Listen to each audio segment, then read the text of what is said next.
SandCity Sports. I am your host, the Cape Cod Kid, artist formerly known as Andre King, and we are back again to bring you all the sports and current events news stories that you need to know. Folks, happy holidays.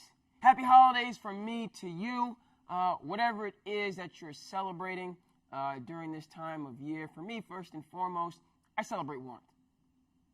I am, at many points in time, a fair weather fan, and I'm certainly a fair weather human being.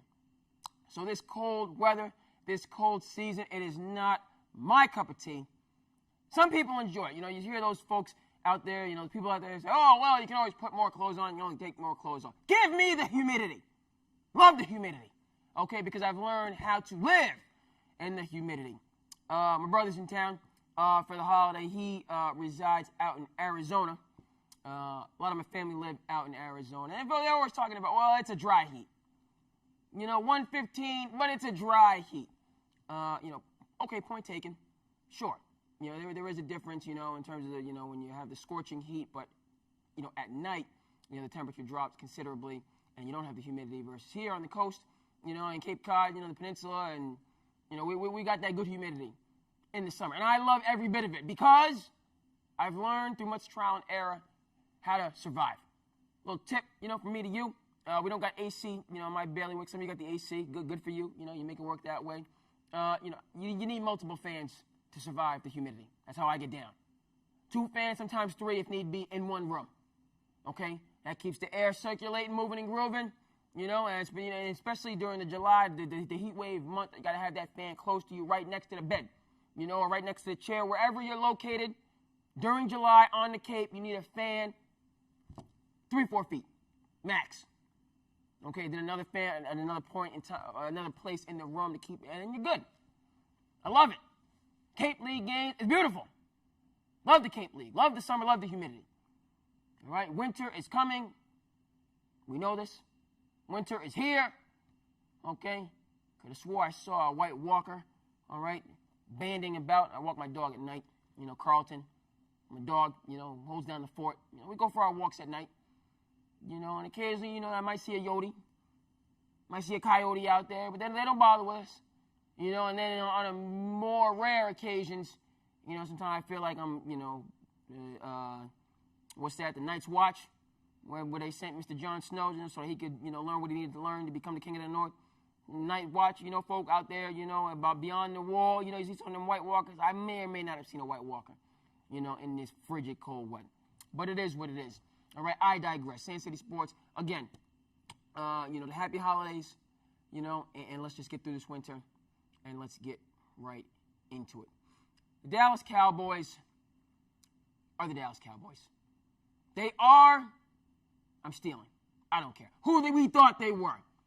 And this is the overwhelming story today. It should be, because it incorporates so many things that highlight and confound about our American society. So they lost to the Eagles.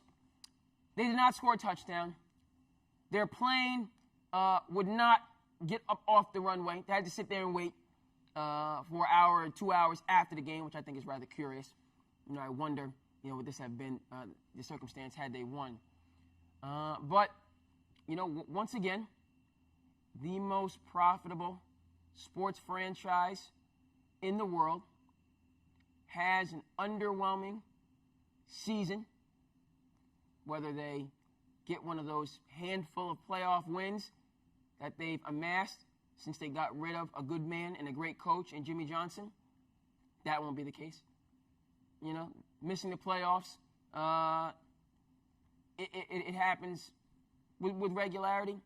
And for me, this is, look, what is fascinating among other fascinating points about that. The Dallas Cowboys are that popular jock in high school that has the attitude, that takes their abilities for granted, that has seemingly the world in the palm of their hands at that point in time, is respected, is feared, is resented, but does not make the corrections that you need to make in order to be successful in the real world.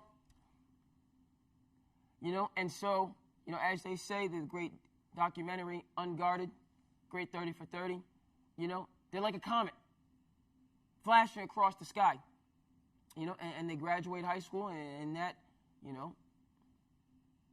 sometimes, unfortunately, is the pinnacle. They're never able to retain, they're never able to reach that same level of success, that they had, very early on in their journey. And that's Dallas Cowboys.